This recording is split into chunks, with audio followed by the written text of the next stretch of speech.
শান্তিনিকেতন আমাদের সবার চেনা, তাহলে অচেনা আর অজানা কেন হলো সে কথাও শেয়ার করব তোমাদের সাথে। ভিস্টাডোম কোচে চড়ে অচেনা অজানা শান্তিনিকেতন। আমার বহু বহু দিনের ইচ্ছে ছিল ভিস্টাডোম কোচে চড়ার। কেমন হবে এই ট্রেনটা, কেমনই হবে এর ভেতরের কামরা, এই সব কিছুই জানার ইচ্ছা ছিল অনেক দিনের।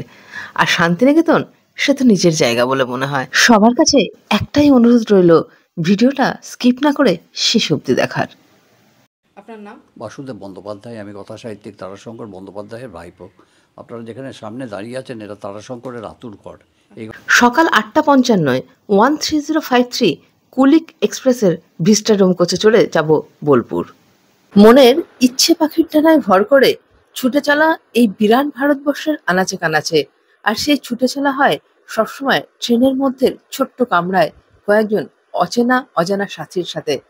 আজ আর ট্রেনের মধ্যে ছোট্ট জায়গায় বিচরণ নয়, বরং ট্রেনের বাইরের অপরূপ সৌন্দর্য দেখতে দেখতে যাব এক অচেনা অজানা শান্তিনিকেতনের উদ্দেশ্যে।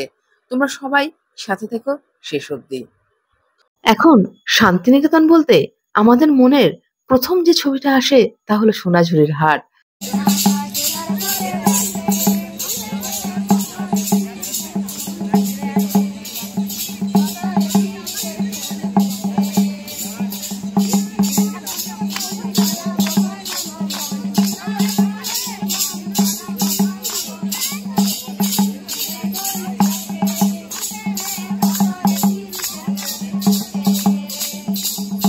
আর বেশ কিছু রিসর্টে আনন্দ করে দুদিন কাটানো। কিন্তু আমরা যখন ছোট ছিলাম ব্যাপারটা এরকম ছিল না, ঠিক অন্যরকম ছিল। ছিল মনের স্বপ্নে আঁকা আমাদের ছোট নদী, চলে আঁকে বাঁকে, বৈশাখ মাসে তার হাঁটু জল থাকে, কোপাই নদী, উপাসনা গৃহ, রবীন্দ্রনাথ ঠাকুরের 5টি বাড়ি, তাল গাছ, আরো অনেক কিছু ছিল। ছড়িয়ে ছিটিয়ে বসে থাকা মাঠের মাঝে বাউল গানের দল। আর একজনের কথা এখানে না বললেই নয়, তিনি হলেন বিখ্যাত কথা সাহিত্যিক তারাশঙ্কর বন্দ্যোপাধ্যায়। তার বিখ্যাত উপন্যাস হাসুলিবাকের উপকথা। কি বন্ধুরা, ইচ্ছা করছে না কোথায় বসে উনি হাসুলিবাকের উপকথা লিখেছিলেন 100 বছর আগে? নিশ্চয়ই দেখাবো, তবে আজ নয়, এর পরের দিন।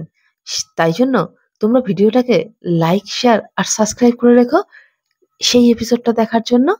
আমি হয়তো একটু বেশিই নস্টালজিক হয়ে পড়ছি। আর এর মধ্যে হাতে নেওয়া ফোনটাতে দেখলাম চার্জ নেই। চলো একবার চার্জারের পয়েন্টটা খুঁজে নিই, তারপর আবার গল্প করা যাবে। অবশেষে ফোনের চার্জিং পয়েন্টটা খুঁজে পেলাম, সিটের ঠিক নিচের দিকে। দেখো ফোনটা চার্জে বসানো আছে। থাক, চলো আমরা আবার প্রকৃতি দেখি। আমাদের ট্রেনটা যতই সামনের দিকে এগোচ্ছে ততই দূরে যাচ্ছে একের পর এক স্টেশন, ঘর বাড়ি, মানুষজন। আর মনে হচ্ছে ওই দূরে একজন দাঁড়িয়ে আছে, সে আমার খুব চেনা, খুব কাছের একজন মানুষ। ভীষণভাবে ঘুরতে ভালোবাসা একজন মানুষ হাত নাড়িয়ে টাটা করে আমায় বলছে, তুই যা, ঘুরে আয়, আমি এখানেই দাঁড়িয়ে আছি, আমাদের আবার দেখা হবে।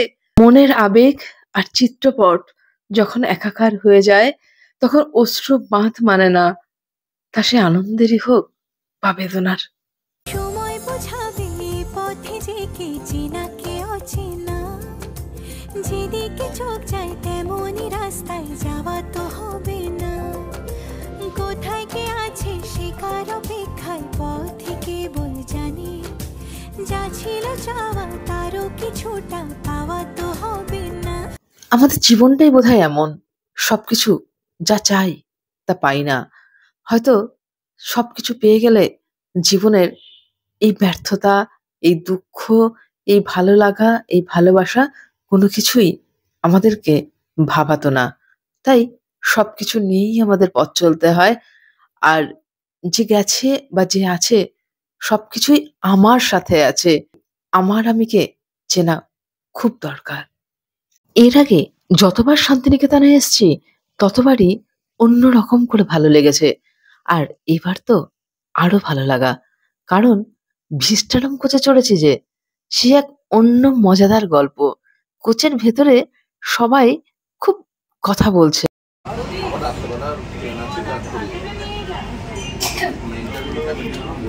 আমি ঠিক এদের সাথে বসে ভিস্টাডাম কোচের মজাটা পাচ্ছিলাম না, তাই আবারও বেরিয়ে এলাম বাইরের দিকে। যেখানে দাঁড়িয়ে দাঁড়িয়ে প্রকৃতি দেখছি, এখানে কিন্তু এসি নেই, গরমে বেশ কষ্ট হচ্ছে, তবুও মন এক অনাবিল আনন্দে ভরে যাচ্ছে। কি বন্ধুরা, এই উপন্যাসটার কথা মনে পড়ছে? রাজনৈতিক প্রেক্ষাপটে লেখা তারাশঙ্কর বন্দ্যোপাধ্যায়ের বিখ্যাত উপন্যাস। আমাদের ট্রেনটা 11:30 নাগাদ পৌঁছাবে বোলপুর। তারপরে একটু রেস্ট নিয়ে বিকেল হয়ে যাবে, তার মানে আবারও সোনাঝুরিহাটে যাব। এবারে শান্তিনিকেতনে আমাদের আস্তানা দ্বীপ হলিডেজ। এই ভিডিওর লিঙ্কও আমি আমার ডিসক্রিপশন বক্সে দিয়ে দেব, তোমরা ইচ্ছা করলে দেখে নিতে পারো দ্বীপ হলিডেজে আমরা কেমন ছিলাম।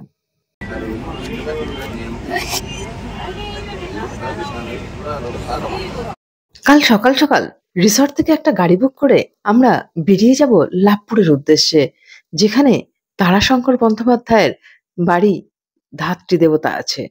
আর সেখানে কি কি দেখলাম, কি কি জানলাম, সবটুকুই তোমাদের সাথে শেয়ার করব। কিন্তু সেটা আজ আর হবে না, তাহলে ভিডিওটা অনেক বড় হয়ে যাবে। ওই ভিডিওটা দেখার জন্য তোমরা এই ভিডিওটাকে লাইক, শেয়ার, সাবস্ক্রাইব করে দিও। লাভপুরে যাওয়ার পথে কঙ্কালীতলা মায়ের মন্দির পড়বে। শুনেছি সেখানে নাকি নতুন পদযুগল স্থাপন করা হয়েছে, তাহলে একবার গিয়ে মায়ের মূর্তিতে প্রণাম করেই যাব। কি বলো বন্ধুরা, সেটা ভালো হবে তো? এই বলতে বলতেই দেখলাম অনেকগুলো স্টেশন পার হয়ে গেল, সামনেই আসছে বর্ধমান। বর্ধমানে আমাদের ট্রেনটার স্টপেজ আছে, দেখো, বন্দে ভারত। এই ট্রেনে বসে বসে বন্দে ভারত দেখার মজাই আলাদা। ওদিকে আবার লোকাল ট্রেনও, কি মজা না, একটা ট্রেনে বসে এতগুলো ট্রেন একসাথে দেখতে পাচ্ছি। ট্রেনে চড়তে আর ট্রেন দেখতে আমার দুটোই ভীষণ ভালো লাগে। প্রচন্ড গরমে কতটা এদিকে আসতে পারবো জানি না। পলাশ ফুলগুলো দেখে মনে হচ্ছে পলাশের স্বর্গরাজ্যে চলে যাই, পুরুলিয়া। বলতে বলতে চলে এলাম বর্ধমান স্টেশনে।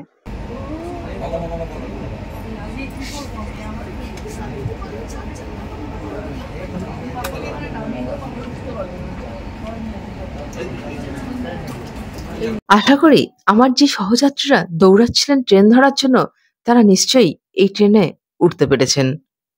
কুলিক এক্সপ্রেসের ভিস্টাডম কোচের এই চেয়ারের কালারটা মনে করিয়ে দিল বন্দে ভারতের এক্সিকিউটিভ ক্লাসের কালারটার কথা। দুটো কালারই কিন্তু এক।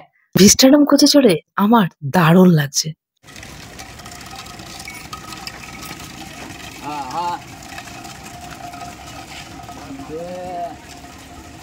আমার এই ট্রেন জার্নিতে আমি একজন বন্ধু পেয়েছি, যিনি রেলে চাকরিরত, এবং আমাকে বললেন যে এইখানে একটা ইউটার্ন আছে, কি অপূর্ব লাগছে এই ইউটার্নটা। ওনার কথা শুনে আরো অনেক সহযাত্রী এই ইউটার্নটা দেখার জন্য আমার সাথে এখানে এসে দাঁড়ালেন। তারাশঙ্কর বন্দ্যোপাধ্যায়দের শরিকের বাড়ি। দেখছেন এই বাড়িটা কি পুরনো, সেই আমলের বাড়ি। টেস্টি হ্যাঁ, আর হলো তোমার তাহলে মাঝে সমুদ্র ভিজে গেল ওইখান থেকে। বুঝে গেল। হ্যাঁ তুমি কি স্বপ্ন দেখেছো? স্বপ্নটা বলো। বলেছি শুনতে পেলাম না, তুই তো ভালো করে বলো। তুমি যে আমরা যখন আমি অনেক ওই যে মিষ্টি কুকুর বলেছিলাম, তুমি কুকুরে বলেছিলে, তারপর কি হলো? এই সুন্দর মুহূর্তগুলোই আমাদের পথ চলার পাথেও।